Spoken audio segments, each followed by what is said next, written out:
Here's Patrick McGinty. When is a shelter not a shelter? When is a shelter not a shelter? Patrick McGinty.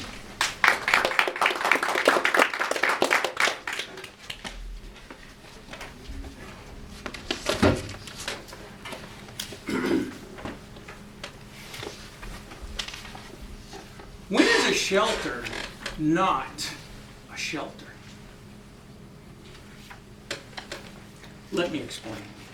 Many years ago, I was in Volcanoes National Park on the big island of Hawaii. While there, I had a dream of hiking to a deserted beach, swimming in the pristine water, and camping on the beach in solitude with a million stars overhead. True paradise. I wanted to actualize this dream, and I had the perfect trail. So when I got to the trailhead, I saw a sign, and the sign read, "There's a shelter at the end of the trail." Awesome. I'll leave my backpack, my tent in the car, so that my backpack's a little lighter. Because I knew the trail was 8 miles. And the first 6 miles of the trail was really easy to follow, till you got to a rock. And then the terrain changed into dry black lava that was really hard to see the trail to the beach. But I could see the beach in the shelter, and once I got to the shelter, I was a little disappointed. I was expecting a small cabin with 4 walls, a roof, and be protected by the elements. This was more like a 3-sided lean-to with rocks stacked up in a metal roof that looked out into the ocean. While I was disappointed, I'd have to live with it. So I dropped my backpack, I went swimming, I made dinner. Now it's getting dusk. I thought I would go to bed early, so I rolled out my sleeping bag on the sand in the shelter.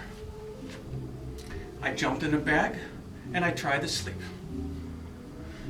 While I lied in my bag, I had this feeling that someone or something was watching me. I felt movement. I didn't want to open my eyes because I thought I might see a ghost. But in my angst, I did open my eyes, and I didn't have my glasses because I left them in the car, so everything was a little blurry. But I looked in the cracks of the shelter and I saw this. I thought, what the heck is that? And I looked real closely. There were gigantic cockroaches! They were everywhere! They were huge! They're going under my sleeping bag! I jumped up, did a little freak dance as I tried to think, what should I do? I realized I had 2 options.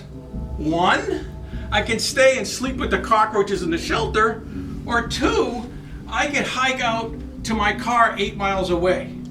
There was no way I was staying in that shelter. So I quickly packed up my bag, put on my headlamp, and started hiking those 2 miles to that big rock. I knew it was going to be the toughest because the trail was hard to see. And as I was hiking, I heard crunch, crunch, crunch. That was me stepping on cockroaches. But I got to the rock and I was elated. I thought I was going to make it. Not even 100 feet from that rock, something really bad happened.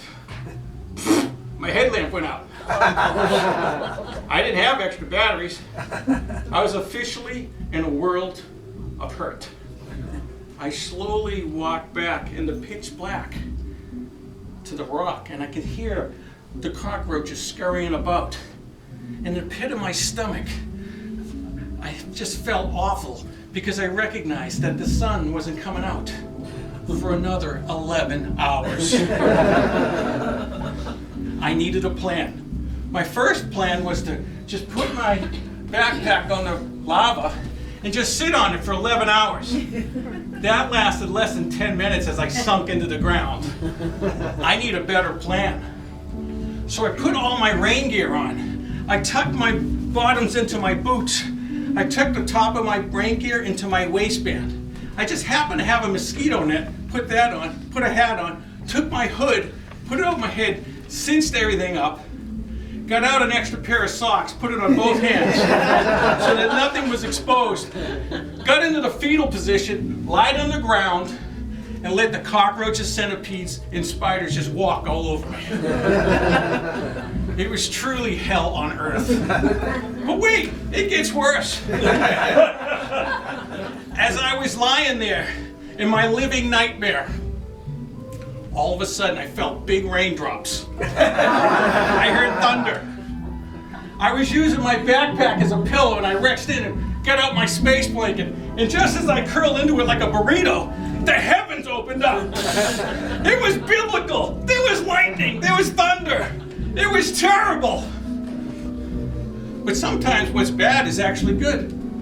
Because there was a rain and all the bugs left. And for 30 minutes, I was in my burrito cocoon getting pounded by the rain in bliss. But then sometimes things that are good turn really bad. What was good is it stopped raining. What was bad?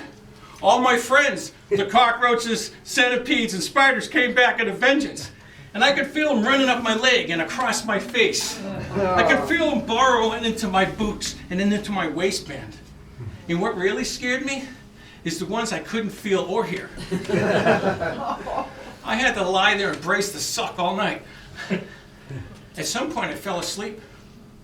Because then when I woke up to the dawn, the first thing I did was stand up, and I jumped up and down, and all the bugs fell off of me. Quickly packed my backpack, put it on my back, and hiked quickly back to my car. And when I got back to my car, I dumped all my gear, and 15 crushed cockroaches came out. It was nasty. Which brings me to my original question. When is a shelter not a shelter? In my case, it's when a reported shelter was really a lean-to with prehistoric-sized cockroaches with huge antennas that will traumatize me for the rest of my life. Mr. Contest Master.